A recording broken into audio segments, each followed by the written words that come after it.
Hello student, स्वागत है आपका सीयूटी हिंदी मीडियम पर। मेरा नाम है अवनीश त्रिपाठी। तो आज एक बहुत इंपॉर्टेंट सेशन में छोटा सा लेकर आपके लिए आया हूं, खास करके यूपी बोर्ड के बच्चों के लिए और बिहार बोर्ड के लिए भी कुछ इंपॉर्टेंट चीजें बताऊंगा।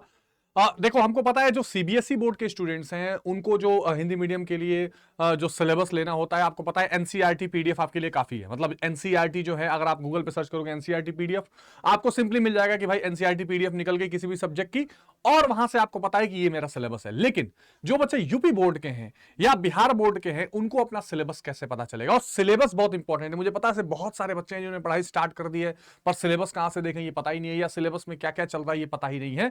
तो इसी से संबंधित मैं एक सेशन लेकर आया हूं। फटाफट से सेशन को लाइक कर दीजिए और समझिए कि आपको क्या करना है। तो जैसे मान लीजिए आप अगर यूपी बोर्ड के स्टूडेंट हैं, तो आप सिंपली गूगल पर जाइए और वहां पर आप डालिए यूपी बोर्ड वेबसाइट। देखिए लिखा है ना यूपी बोर्ड वेबसाइट, आप टाइप कर लीजिएगा अगर नहीं होगा तो। यूपी बोर्ड वेबसाइट हमने टाइप की, ये आ गया उत्तर प्रदेश माध्यमिक शिक्षा परिषद upmsp.edu.in। ये दिख रहा होगा आपको, ठीक है। ये हमारी सरकारी वेबसाइट है। आ रही बात समझ में? जैसे ही आप इस पे क्लिक करेंगे तो क्लिक करते ही आपको क्या आ जाएगा, ये देखिए, ये हमारे मुख्यमंत्री और ये माननीय मंत्री हैं स्वतंत्र प्रभार में, और ये आपको वेबसाइट दिखाई दे दी जाएगी, ठीक है। अब यहां पर पहचान शिक्षा निदेशालय, यहां पाठ्यक्रम दिया हुआ है। देखो ध्यान से देखोगे अगर आप, तो यहां पर क्या दिया हुआ है, पाठ्यक्रम 2023-24 सिलेबस। अब ये यूपी गवर्नमेंट या यूपी जो शिक्षा परिषद है, इसकी बहुत अच्छी बात है कि उन्होंने अपने वेबसाइट को इतनी अच्छी तरीके से मेंटेन किया हुआ है। अदरवाइज अगर यही चीज मैं बिहार के वेबसाइट पर ढूंढना चाहूं तो शायद नहीं मिल पाएगा, है ना। क्योंकि अभी मैं आपको उसका एग्जांपल दिखाऊंगा।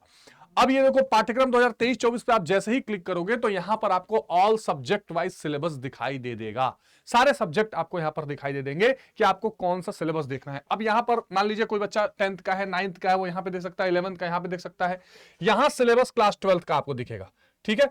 अब मान लीजिए लेट सपोज आपको देखना है अरबिक, मान लीजिए सिविक्स, ठीक है, सिविक्स क्लास 12th। यहां डाउनलोड का ऑप्शन दिया हुआ है बच्चों, क्या दिया हुआ है, डाउनलोड का ऑप्शन। आपने इस पे डाउनलोड किया, डाउनलोड करते ही क्या हो गया, खुल गया आपके सारे सब्जेक्ट, आप सॉरी चैप्टर्स यहां पे खुल गए, है ना। चैप्टर कितने अंक का क्या क्या आएगा, यही नहीं, कितने प्रश्न और कैसे कैसे प्रश्न आएंगे, कितने प्रश्नों की संख्या रहेगी, ये सारी चीजें आपको यहां पर मिल जाएंगी, है ना। सारी चीजें आपको, बहुविकल्पीय प्रश्न, लघु उत्तरीय, लघु उत्तरीय, दीर्घ उत्तरीय, लघु उत्तरीय, सारी चीजें आपको यहां पर इजीली मिल जाएंगी। और यहां पर आप क्या कर पाओगे, कौन सा सरल आएगा, कौन सा कठिन आएगा, ये सारी चीजें आपको मिल जाएंगी और ये आप आराम से देख सकते हो यहां से, ठीक है। आ रही बात समझ में? तो इस तरह से आप यहां पर आके किसी भी सब्जेक्ट का, इकोनॉमिक्स का भी देख सकते हो, है ना, मराठी, उर्दू, ये सारी चीजें, हिंदी, जनरल हिंदी, सब चीजों का सिलेबस आप यहां से देख सकते हो। तो यूपी बोर्ड के स्टूडेंट्स के लिए तो ये है।